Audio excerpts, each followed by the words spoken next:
de retour sur l'antenne de TF1 pour une 10e saison inédite depuis le samedi 6 février 2021, The Voice entamera sa 3e session d'audition à l'aveugle samedi 20 février 2021, à partir de 21h05. Cette semaine encore, de nombreux candidats donneront de la voix afin de convaincre Amel Bent, Marc Lavoine, Florent Pagny ou Vianney de se retourner. Si les places sont chères au début de l'aventure, étant donné le nombre limité de talents que chaque coach peut accueillir dans son équipe, cette première étape permet souvent de se faire une idée sur l'identité du futur vainqueur du programme.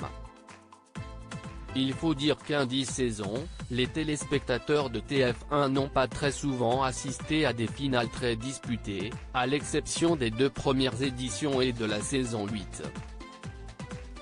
Le premier vainqueur de The Voice, Stéphane Rizon, avait remporté l'émission avec 31,5% des voix devant Louis Delort, 29,9%.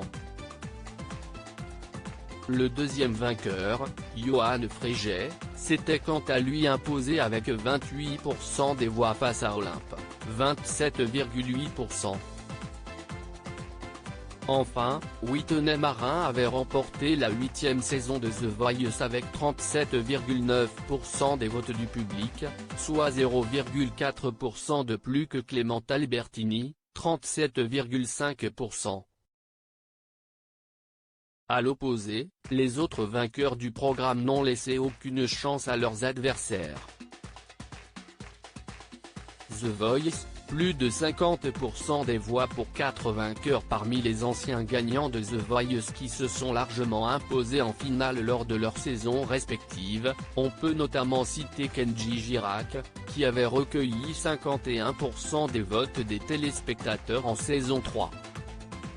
Depuis, l'engouement du public pour le chanteur gitan ne cesse jamais démenti, comme le prouve le succès de ses différents disques. De son côté, Lilian Renaud a fait légèrement mieux un an plus tard en récoltant 52% des voix en finale. Mais le record du plus grand nombre de votes pour un gagnant revient à Maëlle Pistoia, qui a remporté la 7e saison de The Voice avec 55,3% des voix. La jeune chanteuse est suivie de près par le dernier gagnant en date du programme, Abby Bernadotte, qui a remporté la 9e saison de l'émission avec 53,4% des votes.